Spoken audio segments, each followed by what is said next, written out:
यो मङ्कल ओह्रालो यहाँनिर पिपल बोर्ड गाडी कुरेको गाडी आएन अब के गर्ने भन्ने कुरा हो अलिक टाढै छ अरे त्यही भएर गाडी कुर्दैछु कतिखेर आउँछ थाहा छैन यहाँ बसेर गाडी आउला जस्तो लागेन अब सरर यहाँदेखि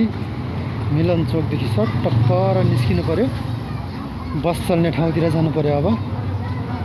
अनि बसमा उभिँदै जान मिल्छ अघि एउटा गाडी आयो खलासी छैन रहेछ अनि कति भाग्यो सोध्न नि पाएन च्याप्ले ढुङ्गा जान्छ जाँदैन थाहै भएन अर्को आयो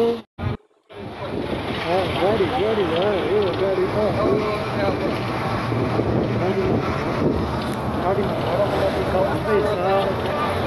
भाडा कति हो थाहै भएन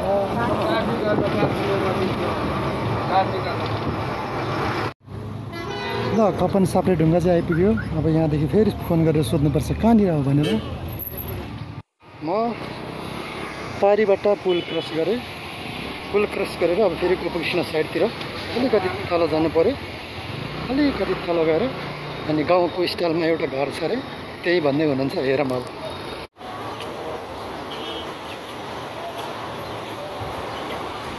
जिल्ला कार्य समिति काठमाडौँ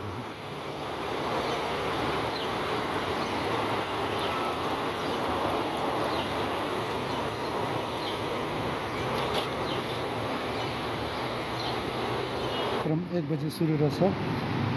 म आएँ यति छिटै र सहयोग गर्नु पर्ला सफासफुस गर्नलाई चट्ट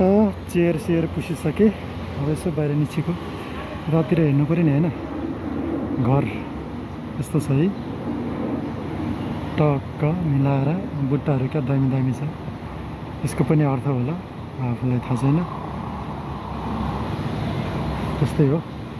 हामी पुर्खाहरूको इतिहासमा धेरै कमजोरी छौँ म एक्लो मान्छे हो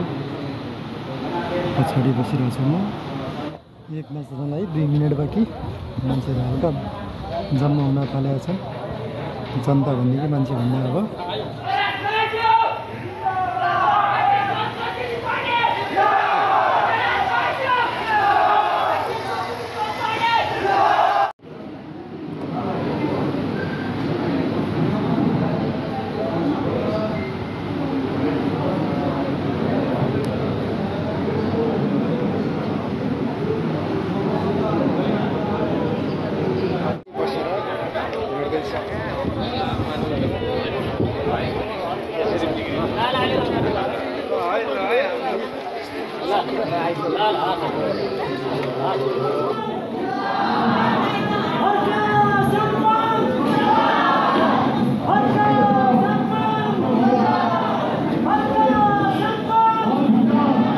र जतिजनाले पनि समयको पाबन्दी राखेर यहाँसम्म आइदिनु भएको छ विभिन्न कठिनाइलाई पार गरेर यहाँसम्म आइदिनु भएको छ एकचोटि सम्पूर्ण यहाँ तल बस्नेहरूको लागि माथि बस्ने ताली बजाउँ हो किनकि उहाँ एउटा देश जस्तै हो हामीले जातिवादी हरेक कुराले हामीले उहाँलाई डाउन गर्न चाहिरहेका छौँ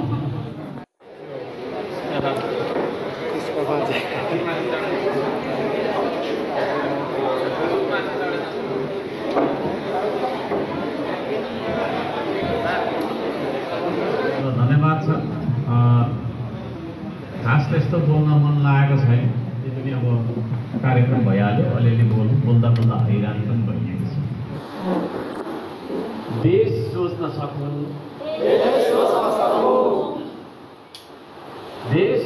सकौँ म देश बोल्न सकौँ देशकै कर्म गर्न सकौँ देशकै कर्म गर्न सकौँ म देशकै लागि मर्न सकौँ यो माटोको गौरव बोकेर आकाश छुन सकौँ कहिल्यै नझुक्ने स्वाभिमान भई संसार सामु बाँचिरहौँ देश सोच्न सकौँ म देश बोल्न सकौँ धन्यवाद बस्नु